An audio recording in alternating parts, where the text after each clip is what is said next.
Hello, everybody. The last day I gave you another 2019 higher level question. This time it was question 4, which was on conservation and renovation. The question we were given says that the sketch shows a row of terraced houses built over 100 years ago. A young couple have purchased one of the houses and have decided to refurbish it as their family home. Okay, so important things there. It's a row of terraced houses, and they were built over 100 years ago. It's a refurbishment question, and it's as their family home. Okay, details which will probably be relevant in the next couple of minutes.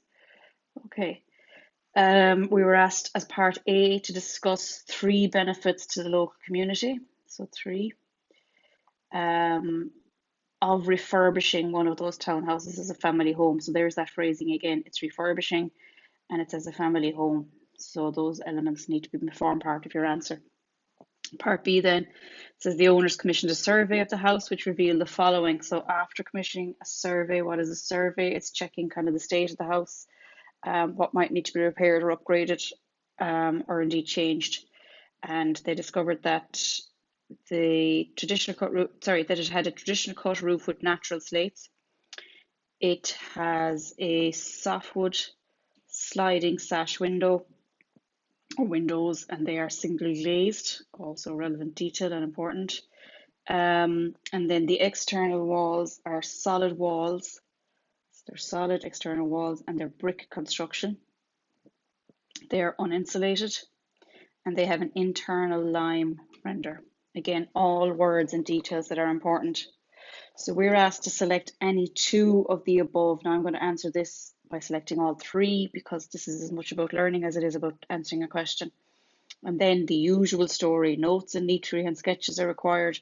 Describe in detail the steps involved. Now, detail means you are writing, as well as putting in sketches, but the majority is the writing.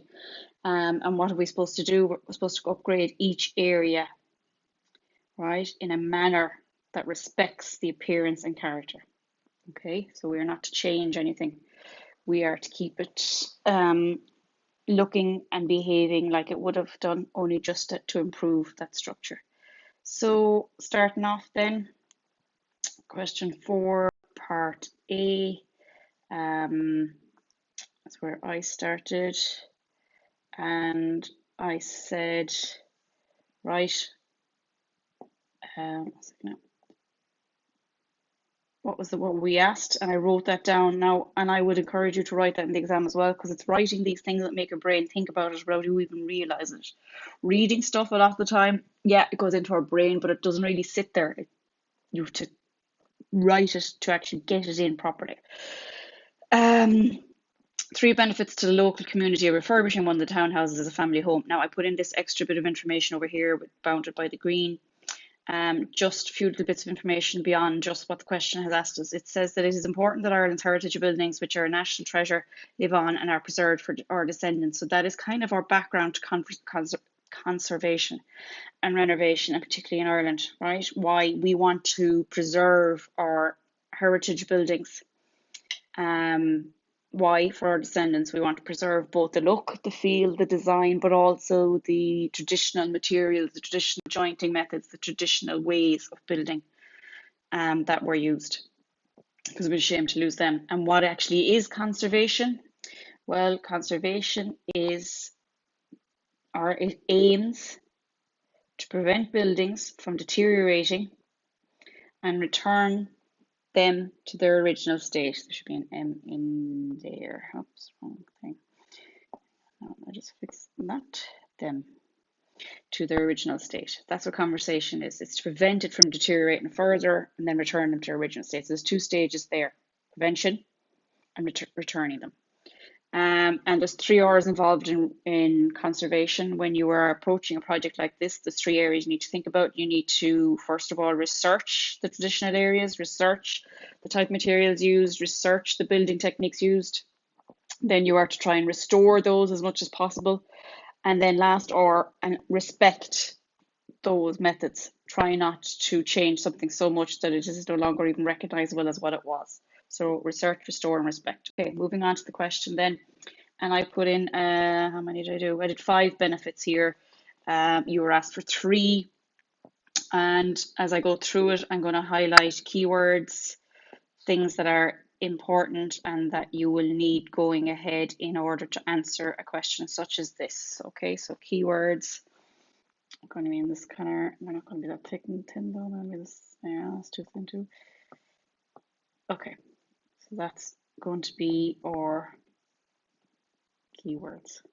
Keywords or phrases, you know what I mean by this at this stage. What are keywords? They are what you build your answer around. Very, very important. So benefit number 1, I said refurbishing will mean the local and social community is maintained and developed. So local community, okay, what goes on in a community, you don't want to lose that. So by keeping that house maintained and renovated, you keep that community.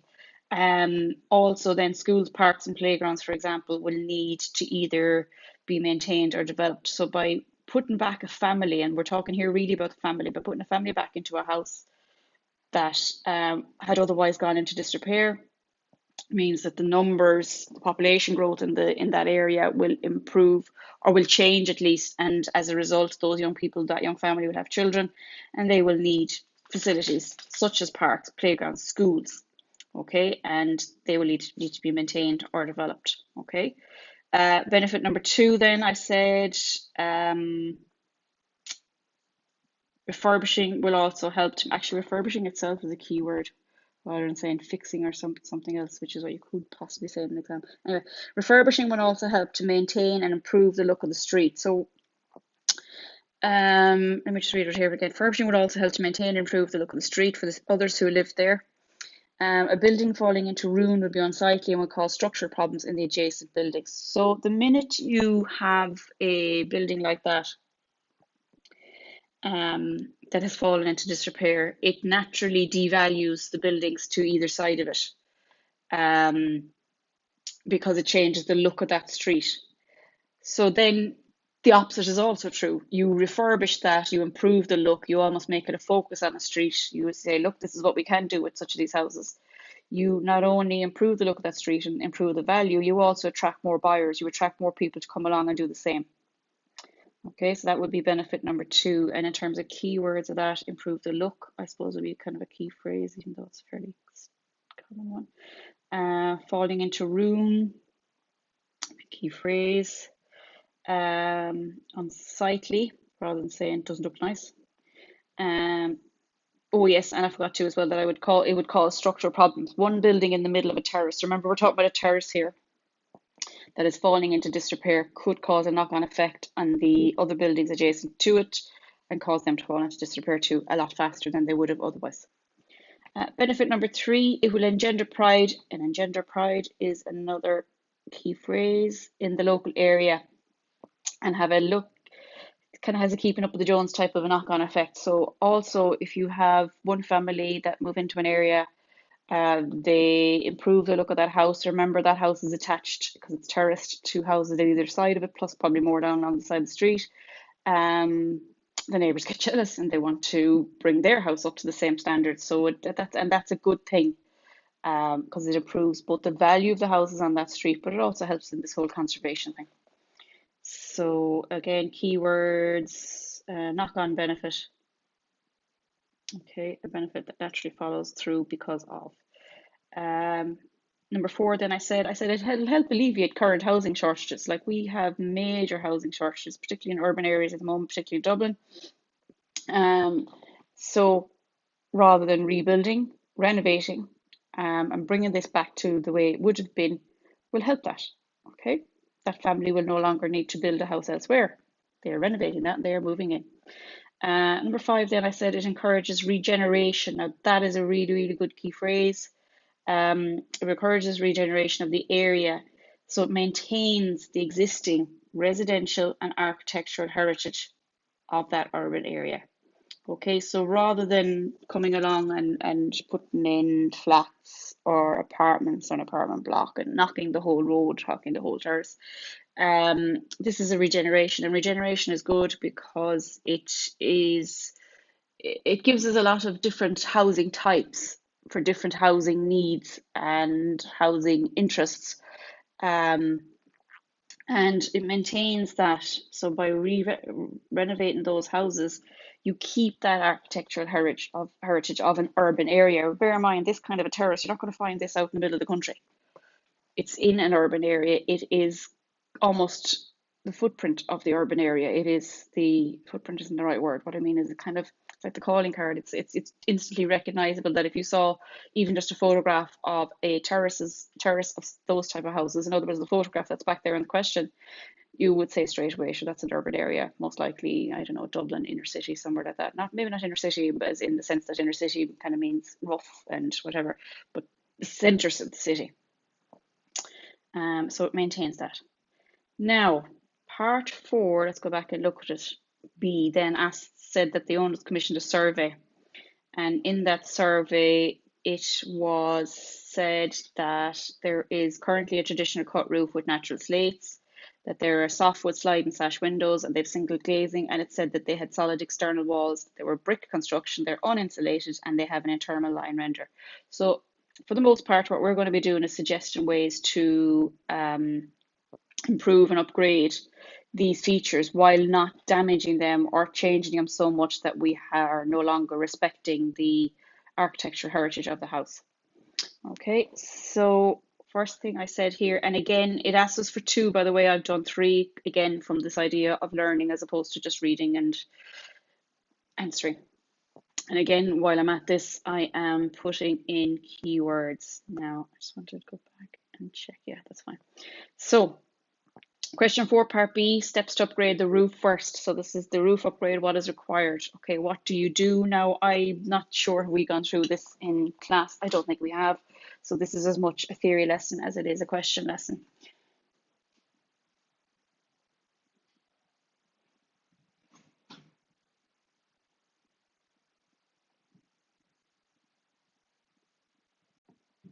Okay, first thing you do, remove all existing slates carefully. So basically, you're renovating the roof, you take down off the slates. So the slates are what was on it, okay? Now, old slates from 100 years ago will have what's called lime parging on them, okay? This is what was used instead of felt. So in terms of keywords, lime parging is a keyword, and that will have to be removed, okay? So it was used instead of felt. We use felt these days, but you need to remove that lime parging. Once that's removed, you must weigh each slate. Now, you might have thought of that. Why? Well, when we put them back on the house, and I've written down here later on, you need to stack them or not stack them, place them in such a way that the weightier, the heavier slates are going to be towards the lower end of the roof, the nearer the wall surfaces as opposed to the top. Why? Because they will cause problems in the way the structure carries that load. The other thing is true that these slates would have been made naturally back in those days. They would have been made essentially by hand, and as a result, each one of them would have been different. They wouldn't have all been the same weight. They would have been quite different. Actually, would have varied quite a lot. So when you stack them, then you're stacking them per weight. Now, this is important, and some people do it, but it ruins the overall look. You do not wash or clean the top surface of the slate. So the part of the slate that has been exposed to the weather would not be touched. Okay, because if you wash it or change it, it will no longer fit in with that row of houses. Think about it. The row of terraced houses, essentially they all have the same roof. Okay. In the sense that it's running along the top of all the houses. You clean those slates and suddenly this thing sticks out like a sore thumb. Now, it's not that you're not cleaning them, it's that you are not washing off or clearing off the patina that would have developed, right? Now, patina, keyword, is an aged look, or patina. I actually don't know how it's pronounced, to be quite honest. Best example I can give you, the nicest roof patina you'll see is in a copper roof, which you'll often see on churches. Copper, when it's first applied to as a roof surface, or at least when it's first exposed to the outside air, has a beautiful coppery colour, kind of a reddy, rusty colour. But over the years, oxygen in the air and rain and acid and so on will cause that roof to change to green, which is quite a significant colour change. But that is what's desirable in a copper roof. The fact that it is changing, the fact that it is improving. Like it doesn't degrade the copper or degrade the tiles in this case to leave that patina on the slates. So we don't want to lose that character. So loss of character there will be a key phrase. And we do not touch the top of the slates. Now, here's what I was talking about a minute ago. When the slates are refitted, the heaviest slates must be put at the eaves, working up the roof to the lightest. And the lightest slates should be at ridge level. So top of the roof, ridge level. Heavy slates at the eaves. Okay. Now, what do we do then? So we are planning to put our slates back in, but before we can do so, we must also remove existing battens and remove any protruding lanes or any protruding nails. Okay, so anything that is sticking out, anything that may cause trouble, you fix. So all these little things that might need to be fixed and just improved on. Next job then is to examine the roof joists. Okay, what are we examining for? For signs of decay, rot, damage, fungal attack. Then you remove and replace any, and it's only if necessary, with the same wood and the profiles to maintain the historical integrity. So there's a good old keyword. But what are we doing? Basically, try not to remove too much, just remove the portions that are decayed or in trouble and need to be replaced. So you examine those roof joists. If possible, tradespeople should use the same traditional carpentry jointing ditches. So yes, if at all possible, and by possible I mean if you can get a carpenter who is not fluent, who is used to doing this type of work, you need the guys that are used to using traditional carpentry joining methods. Okay, why? Because apart from the look, it also retains that older traditional skills and techniques. We don't want to lose them. Okay. Now, anything that you've changed, you need to treat. So treat all new timbers with preservative to help ensure longevity. All keywords. Install vapor diffuse breathable membrane and new battens. Okay, what is the vapor diffuse breathable membrane? It is to allow that roof to breathe. Okay, and new battens. Then, sorry, keyword.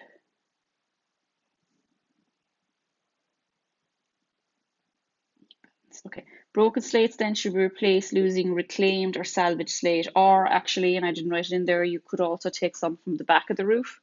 Remember, the front facade here would be the priority, so if you need to, but ideally you need to find reclaimed or salvaged slate.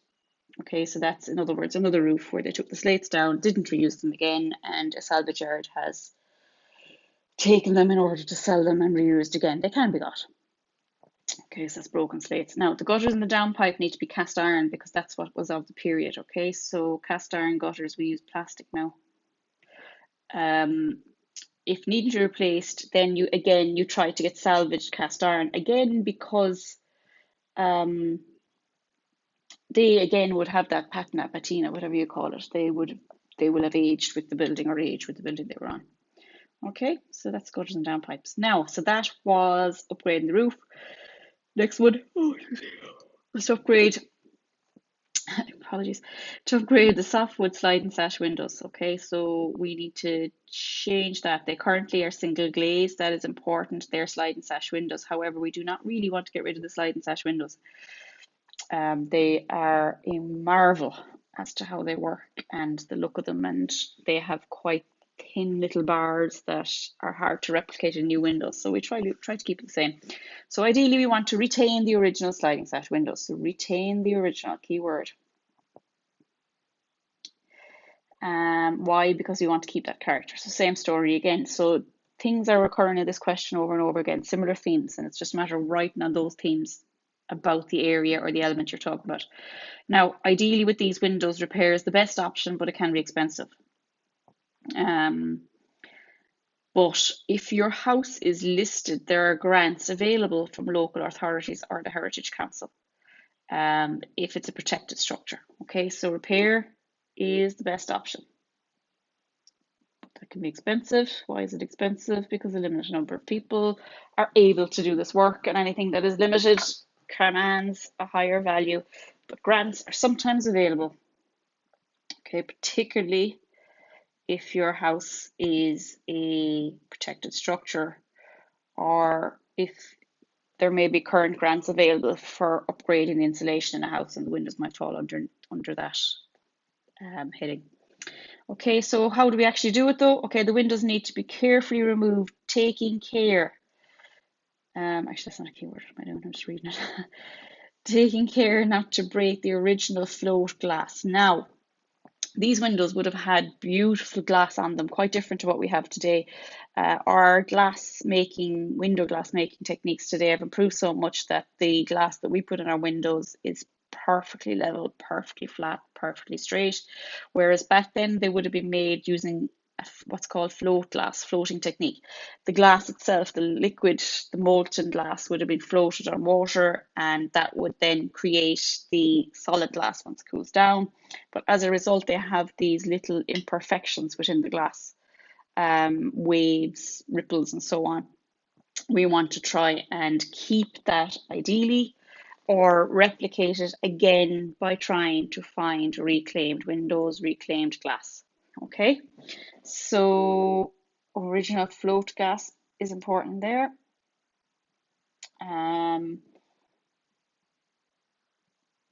Yeah.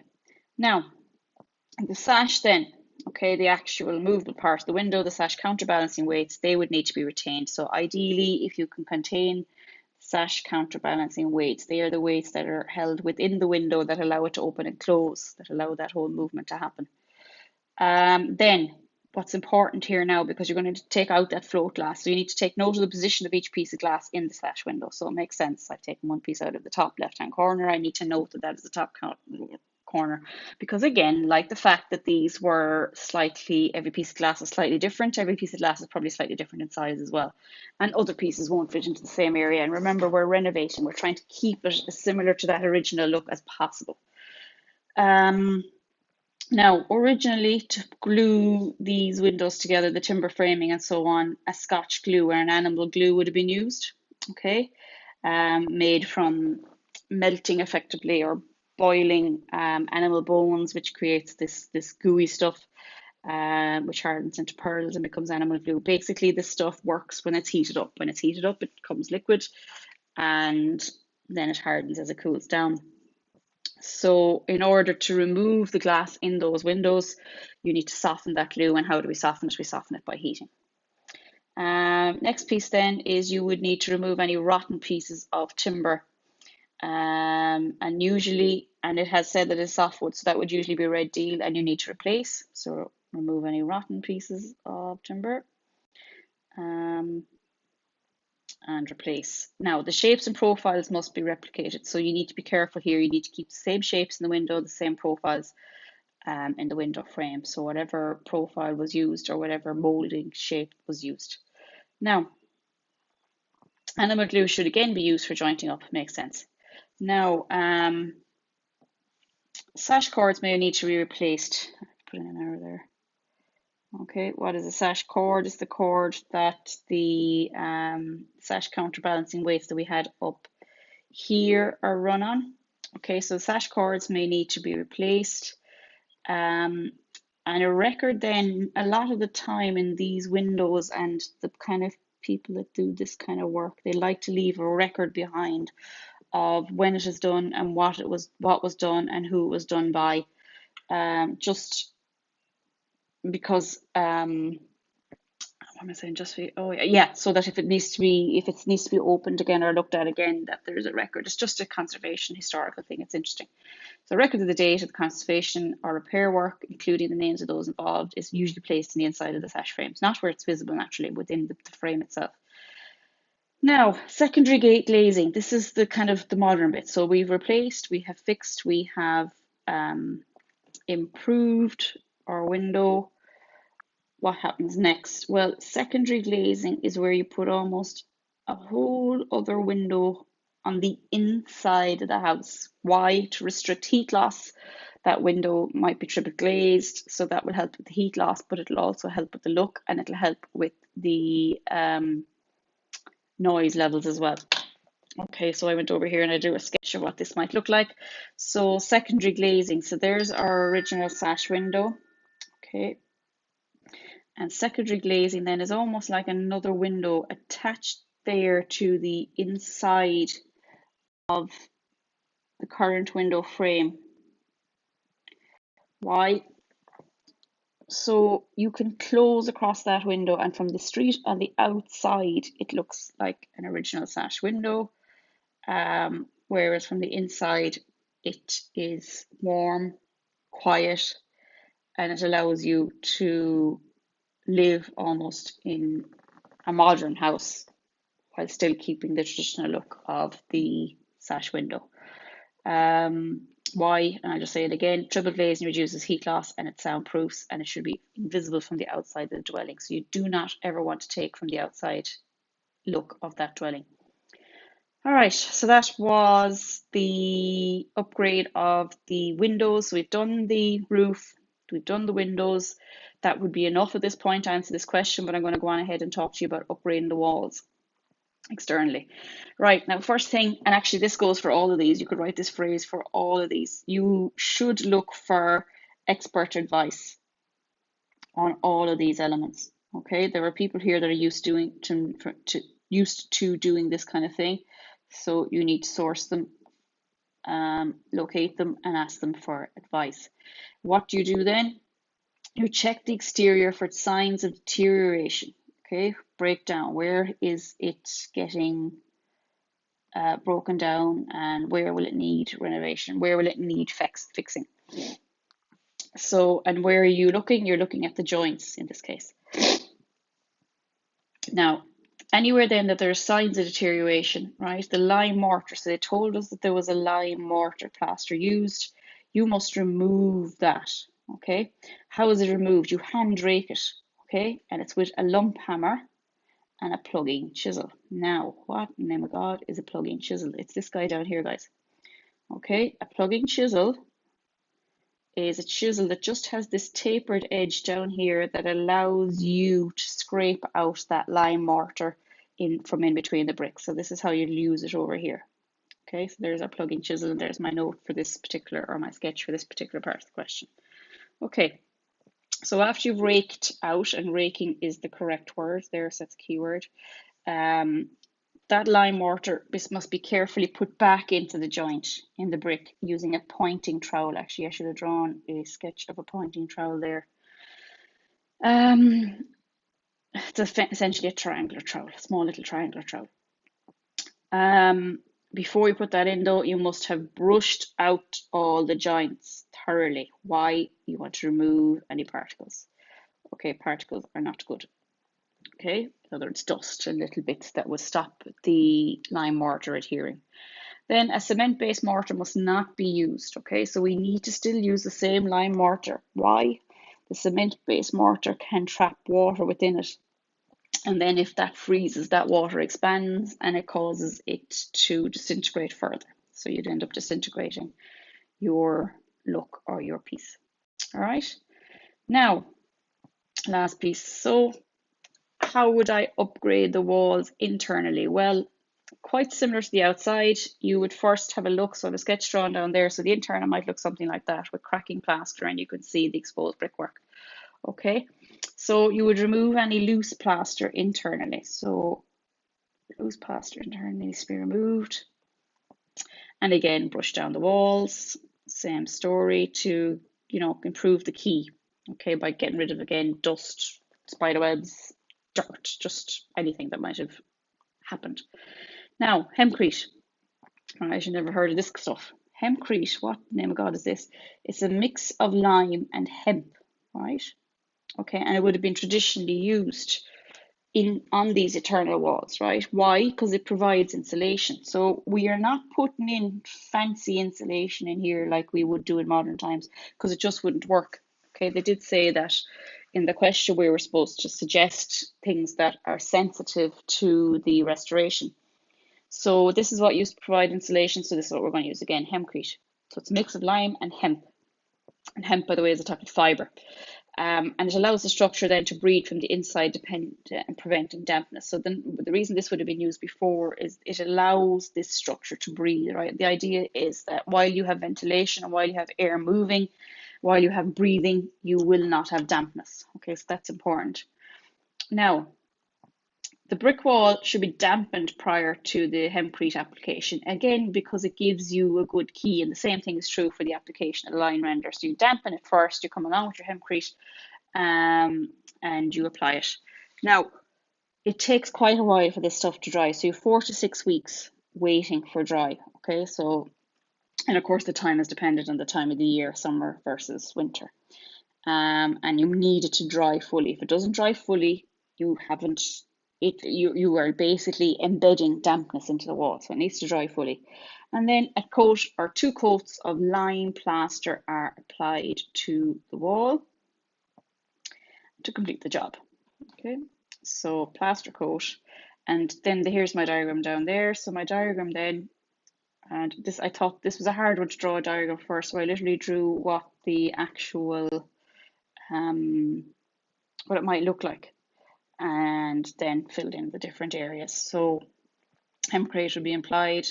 You would remove any loose plaster, so it's these kind of jagged edges here that may need the plaster removed, or just, if they're loose anyway, remove as much as is possible that is loose, while not removing anything that is usable or keepable or serviceable. And then it's after 4 to 6 weeks waiting, lime render is applied over this area and smooth it back.